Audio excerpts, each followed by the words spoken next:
This week's subject is entitled, in session 1, What is Leadership? What is leadership?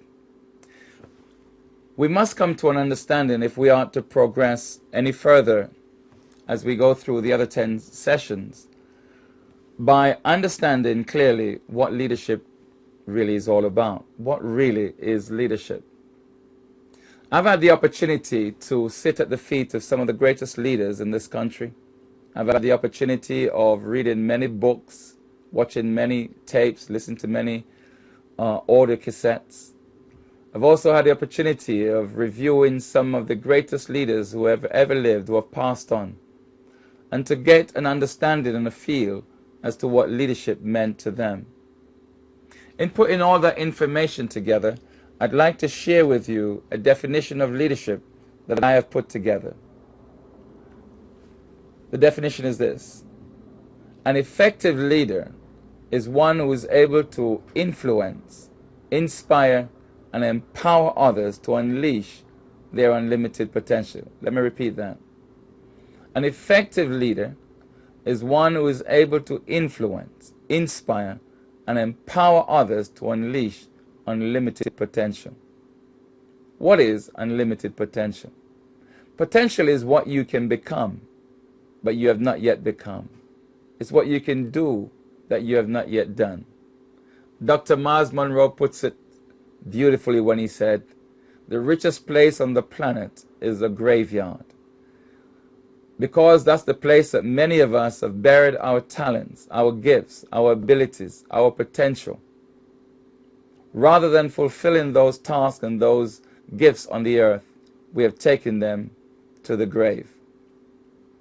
As a leader, your job is to influence and to inspire and to empower those that you lead to unleash their unlimited potential. You must recognize that the people that you lead have an unlimited capacity and ability to achieve and to do things. I want to use an apple for an illustration or as an example.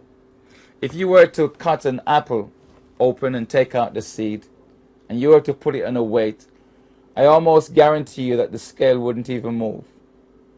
But the question we must ask ourselves is, what is the potential of this apple seed? Well, if we were to plant this apple seed and wait a few years until the tree is fully grown, take down all the apples and to cut them open, take out all the seed and replant them, over many, many years we will end up with unlimited orchards from which we will get food and drinks. From the leaves we could make tea and ink and many other things, medicine, etc. From the tree itself we could take the wood and we could turn it into furniture. We could even build a house from this apple seed. Can you see how one apple seed has unlimited potential? Now, if one apple seed has such great potential, what about those that you lead? I want to say that the people that you lead, whether they be children, young people, or seniors, no matter what their background or what their status in life, they have unlimited potential. It is your job to identify that, to recognize that, and to get the best out of them by influencing, by inspiring, and empowering them. The people you lead are greater, more intelligent, more sophisticated, more beautiful, more awesome, more flexible than any apple seed on the planet. Your job is to influence them, not manipulate or sidetrack, but to sway them to do what's right for the team and what's right for themselves. Your job is to inspire them. That is to motivate them. That is to get them excited and enthusiastic about what they are doing to achieve the goal for the team or for themselves. Your job is to empower them, to train them, to equip them, to develop them to the extent that they don't need you any further. Let me use an example to illustrate what I mean by empowerment. And I use a 4-step process. Process number 1 is that people are totally dependent upon you as a leader. Sometimes at the start, people are totally dependent upon you.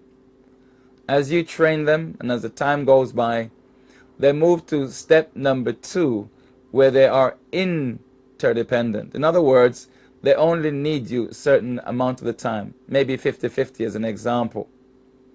As the time rolls on, as you train them effectively, they move to the 3rd stage of independence, whereby they no longer need you because they are now fully equipped to do the job at hand. Then they move from stage 3 to stage 4, we call counterdependency, where they can now train others. Let me use a mother and child in this example. As soon as a child is born, the child is 100% totally dependent upon mommy or daddy.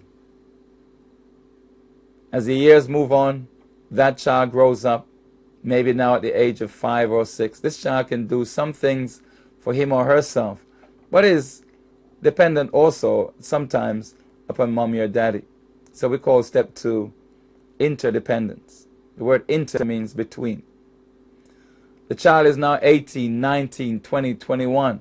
The child is now totally independent from their parent, can now do everything for him or herself.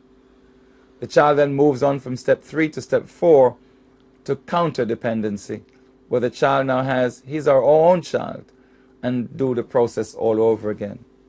Your job as a leader is to move people from where they are to where they need to be.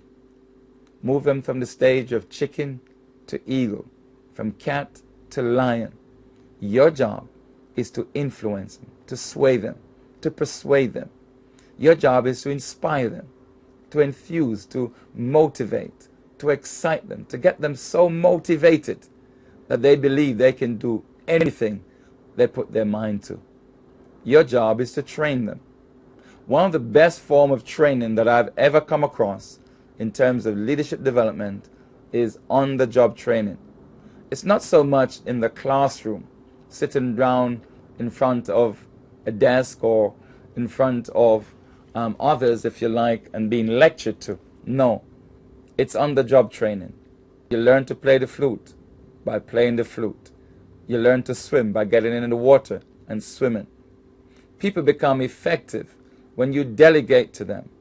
Delegate to develop, not delegate to dump. You want to develop your people to the extent that they don't need you anymore. They come to you less and less and less.